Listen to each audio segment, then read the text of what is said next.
Yeah, it's Christmas. Whether it is or not, these melodies are a killer way to teach you how triads work on the guitar fretboard, and not only how triads work, but how triads and melodies combine to build solos.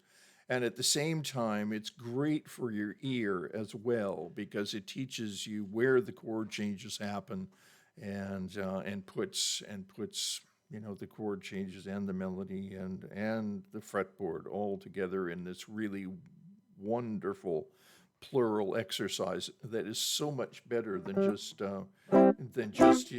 playing. This is important too, practicing your triads, like this kind of thing. But this is the gold standard of practice here. So simple melody, diatonic melody, and here we go. C major up here. We're going to read it an octave higher. Right, so you can see that how this is related to this big bar chord here, right?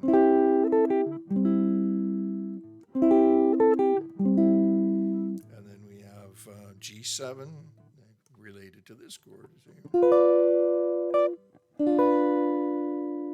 And then C. Let's go down here. F.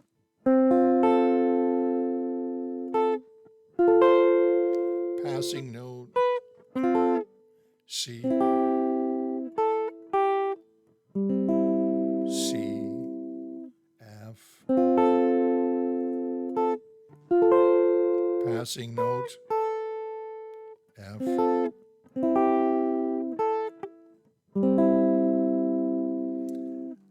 then G way up here, G7. We'll play it as a G7.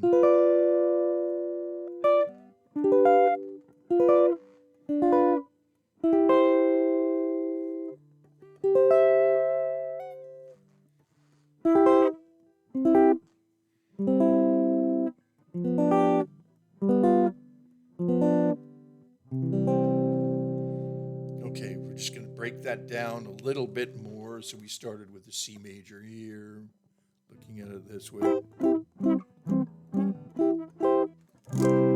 Right.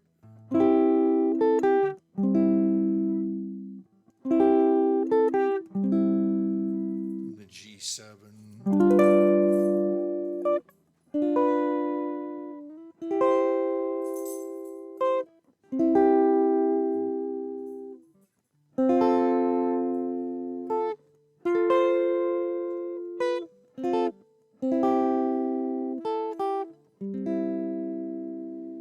And then F.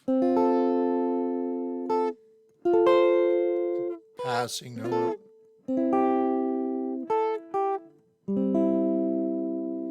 G7. G7. G7. G7. C. C. G7.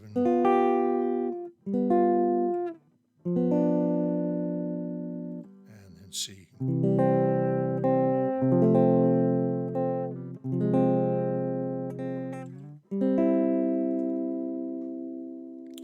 All right.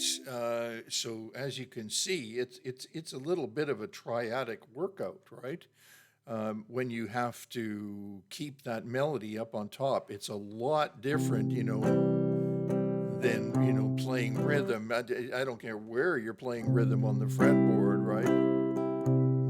That's a piece of cake compared to playing a chord melody in triads. And obviously, it just makes logical sense that it's a great way to lead you to more complex chord melodies because it's all the same stuff, right? And also when you begin to see how the chords are fit together, right? Like if you play a shape like this, right, you can see that it's this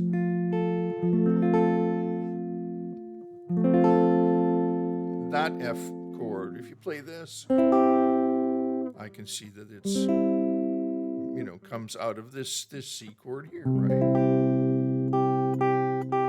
And yeah, you know, whatever else. So it'll start to reveal so much more. And also, it probably a wise idea is to just keep, right,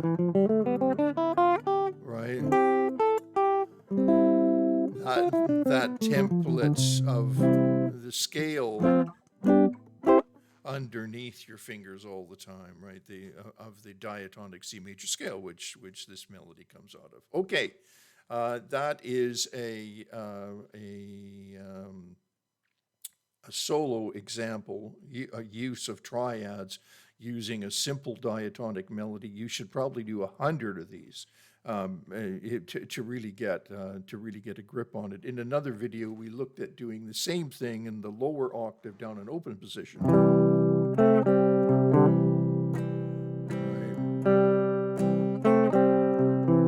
You know, that's cool. That's cool too. It works too. But you know, this is a little more complex and a little more interesting. And there's lots of different ways that you can change this later on, right? Just make sure that you understand. I want to make sure that you understand that this is still in the exercise stages. I mean, you can play this with another guitar player, and it'll sound pretty as anything, right? You add a bass player and a guitar player, and it'll sound great. It'll sound lovely. But you know, one of the simple things that you can do is just a simple reharmonization from, you know, the relative minor of C is A minor. Try A minor, right, in places. Reharmonization of the F. Try the relative minor of F, which is the E minor, right? Things like that can make a huge difference in building an interesting solo chord melody. Okay, that's it for today. Like, subscribe, you know that whole thing, and make sure that that you leave comments, because they're sort of really important for us.